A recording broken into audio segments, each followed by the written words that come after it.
চায়ের পাতিল পাচ্ছি না, আরও একটা পাতিল কিনতে হবে জানো চায়ের জন্য। এই একটা পাতিল চা করার পরে এটাতে ফেলে রাখি, পরের বারে চা খেতে গেলে কিসে বানাবো। এই পাতিলটার মধ্যে হয় না গো, একদম ছোট্ট।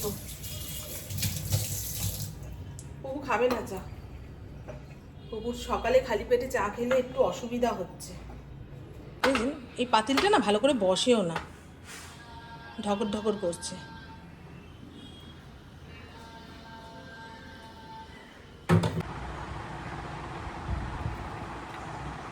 ইন্দ্র এই 12টা সাড়ে 12টার মধ্যে খেয়ে দিয়ে বেরোচ্ছে, তাতে একটা সুবিধা কী হয়েছে বলুন তো, আমি ঝটপট রান্না করে নিতে পারছি।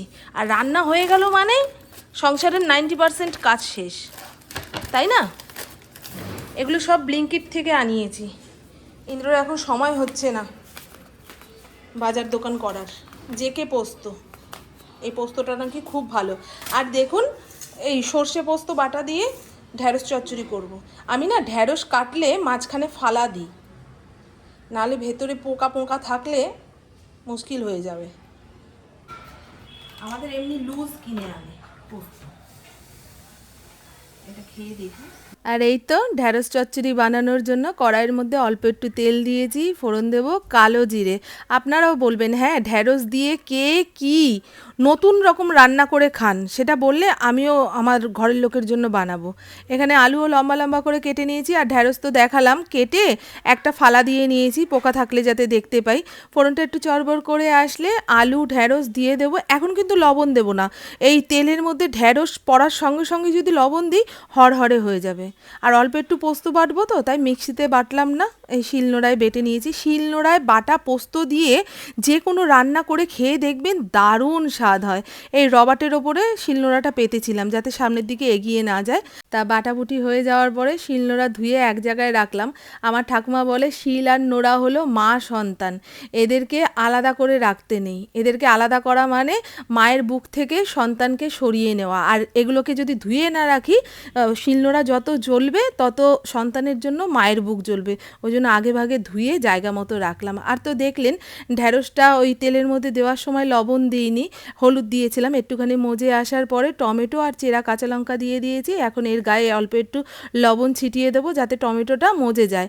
2-3 মিনিট মজে যাওয়ার পরে এই যে পোস্তটা যে বেটে রেখেছিলাম এটা দিয়ে একটুখানি নাড়িয়ে চাড়িয়ে 2 মিনিট রান্না করব। নামানোর আগে অল্প একটু কাঁচা তেল ছড়িয়ে নামিয়ে রাখলেই হয়ে যাবে ঢ্যাঁড়স আলু পোস্ত। কাল রাতে দেখানো স্বপ্ন সত্যি হয়েছে, ইন্দ্র চিংড়ি মাছ দিয়ে গেল। ছাড়ানো আছে না ছাড়াতে হবে গো? ও ঠিক আছে। চিংড়ি মাছ নিয়ে এসছে, তোর বাবা কাল রাতে বলেছিল আলু পটলের তরকারির মধ্যে একটু চিংড়ি মাছ দিলে ভালো হয়, আমি এনে দেবে। এই দেখো এমন এনে দিয়েছে, এর পেছনে এখন 3-4 ঘন্টা খাটতে হবে। ছাড়িয়ে আনিনি, এইটুকু চিংড়ি মাছ না বাজারওয়ালা মাসিরা ছাড়িয়ে দিতে চায় না। নিম পাতা আর কুমড়ো ফুলের আটি রয়েছে, এগুলো এখন থাক। আজকে এই কুমড়ো ফুলটা দিয়ে বড়া ভাজবো। ও বলছে এত কিছু রান্না করতে গেলে কেন, দুপুরে লোকটা খেয়ে বেরোবে, হ্যাঁ তাই কি ওই সেদ্ধ ভাত খাইয়ে পাঠানো যায়? আসবে সেই 5টা 5:30টার সময়। আরে ঘরের লোক হাবি জাবি দিয়ে খেয়ে বেরোলে, বুঝেছো, ছেলে আলাদা আর ছেলের বাপ আলাদা। ওই যে ছেলে মেয়ে আলাদা। না না ওরকম কেন বলছিস? হ্যাঁ গো, ইন্দ্র যদি ওইরকম আলু সেদ্ধ ভাত খেয়ে বেরোয় তারপরে ওই চিংড়ি মাছ দিয়ে আলু পটল রেঁধে বেড়ে আমি খেতে যেন কেমন কেমন লাগবে, আমার ভাল লাগে না। ঘরের মানুষদের পেট ভর্তি না থাকলে আমি ওই হাতের থালা বেড়ে সামনে নিতে পারি না। খুব সমস্যা আছে, নিজস্ব সমস্যা। আমার সংসার, আমি যখন ইচ্ছা যা ইচ্ছা তাই খাবো করলে কিন্তু হয়, পারি না। অন্তরাত্মা কাঁদে, পাপ বোধে ভুগি যে ওদের পেট খালি আর আমি দেখো ভাতের থালা বেড়ে নিয়ে বসে পড়েছি। এখানে রয়েছে কুমড়ো ফুলের বড়া আর ঢ্যাঁড়স আলু পোস্ত, সর্ষে বাটা দিলাম না। চলে এসছে, বাইরে ছিল কিন্তু আসতে গিয়ে। টাটা। কটা বাজবে আসতে? আচ্ছা, জল খাবি? এই কিন্তু সময় মতো এসে খেয়ে যেও। চলুন। কি মহাযজ্ঞ রান্না হচ্ছে কে জানে, সেই সকাল থেকে রান্নাঘরে ঢুকেছি। এই যে এইটুকু চিংড়ি মাছ ছাড়াতে পেরেছি, বুঝেছেন? পিঠের শিরাগুলো ফেলতে গিয়ে অনেকটা সময় গেল খরচা হয়ে। গরমের টান এসে গেছে তো, ঘর জল জল করে মুছলেও 2 মিনিটে শুকিয়ে যায়। তবে ইন্দ্র আসার আগে না মুছলে এই ঘর দুয়ার পাড়া পাড়া করে দেবে। ঘর মোছাও যা হবে, না মোছাও তাই হবে। বালতির অবস্থা খারাপ, কেউ নিন্দা করবেন না এই বালতিটাকে নিয়ে। আমার ঘর দুয়ার মোছা হয়ে গেছে, ইন্দ্র স্নানও হয়ে গেছে। আমাকে বললো ভাতটা গরম থাকলে থালায় করে জোড়াও। উনি আবার গরম কিছু খেতে পারে না। এই দেখুন আজকের দুপুরের রান্না বান্না, চিংড়ি মাছ দিয়ে আলু পটলের তরকারি, একদম রসা রসা কষা কষা। এইখানে ঢ্যাঁড়স, এখানে রয়েছে ঢ্যাঁড়স আলু পোস্ত। পু বলছে এইরকম করে ঢ্যাঁড়স রান্না করলে আমার ভালো খাই না। আমি তাহলে কী করে রান্না করবো বল? আলু দিয়ে ভাজা, ঢ্যাঁড়স ভাজা খেতেই ভালোবাসে, বলেন তো। আর এই 3খানা কুমড়ো ফুলের বড়া। আমি খাবো না কুমড়ো ফুলের বড়া, না ঠান্ডা হয়ে গেলে খুব খেতে খারাপ লাগে। ফড়িংয়ের ভাত হয়ে গেছে, মাংস হয়ে গেছে। এই যে চলুন ওনার ভাতটা আগে জুড়িয়ে টেবিলে রাখি। এই যে ইন্দ্রর ভাত বেড়ে টেবিলের ওপরে রাখলাম।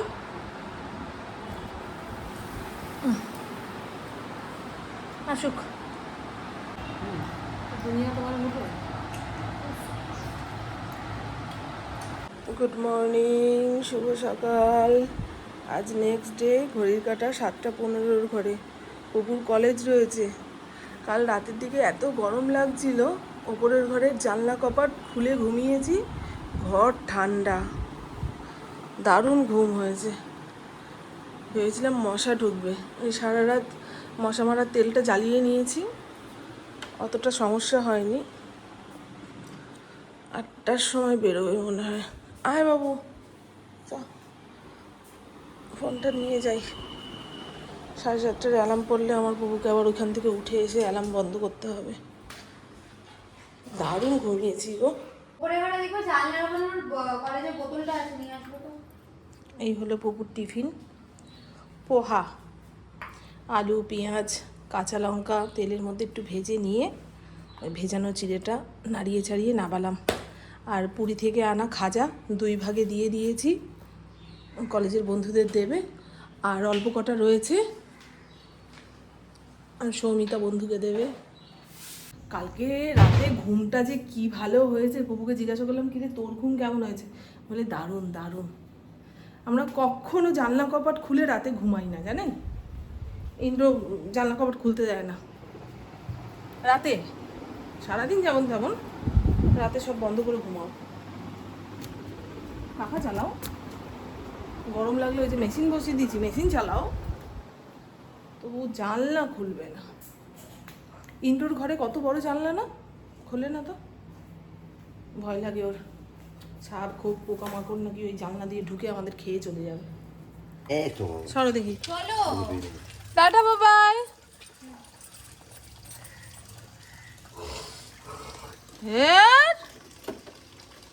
খ্যাকর থু সারাটা দিন।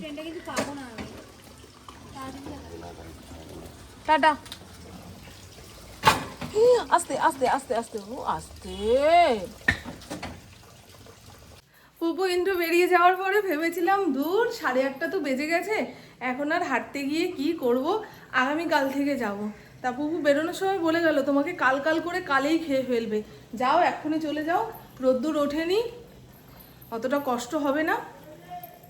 কারণ পুকুর তো এখন কলেজে বেরোনোর টাইম ঠিক থাকবে না, ওটাই বলছিল যে আমি কোনোদিন 7:30টায় বেরোবো, কোনোদিন 7:45, কোনোদিন 8:30। আমার তাহলে তাল মেলাতে গেলে তোমার একদিনও হাঁটতে বেরোনো হবে।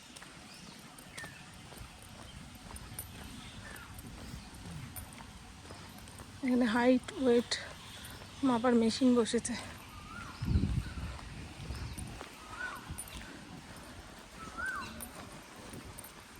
এই হেলেঞ্চা শাক আনো না না গো, হিংচে শাক হিঞ্চে, হ্যাঁ হিঞ্চে শাক আনো না।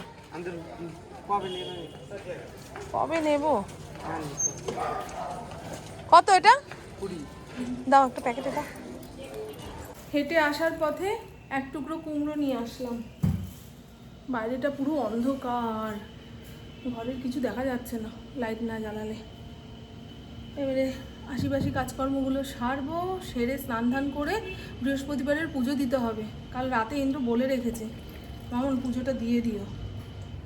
রাস্তাঘাট ঢালাই চলছে তো, সেই সকালে বেরিয়েছে, ফিরবে 12টা 12:30টার পরে। অতক্ষণ ঠাকুরকে বসিয়ে রাখা যায়? হ্যাঁ ঠিক আছে। তো চলুন বন্ধু, আমার বকবক আজকের মতন এইটুকুই। আপনারা সবাই খুব খুব খুব ভালো থাকবেন, নিজের শরীরে খেয়াল রাখবেন, সুস্থ থাকবেন, আর অল টাইম স্মাইল করবেন। টাটা, খুব ভালো থাকবেন। তালে গোলে আমার পুপুকে ছাতু গুলিয়ে দিতে ভুলে গেছি, জানেন? এই একটু আগে মনে পড়লো যে কি যেন দিলাম না মেয়েটাকে, কি যেন দিলাম না। তারপর মনে হলো এই রে, ওকে তো এক গ্লাস ছাতু বানিয়ে খাইয়ে পাঠাই, সেটা তো দিলাম না। যাই হোক, চলুন টাটা, খুব ভালো থাকবেন। দেখেছেন ঘর দুয়ার পুরো অন্ধকার। আমি তো ভাবছি এই না বৃষ্টি নাবে, ছাতা নিয়ে বেরোয়নি।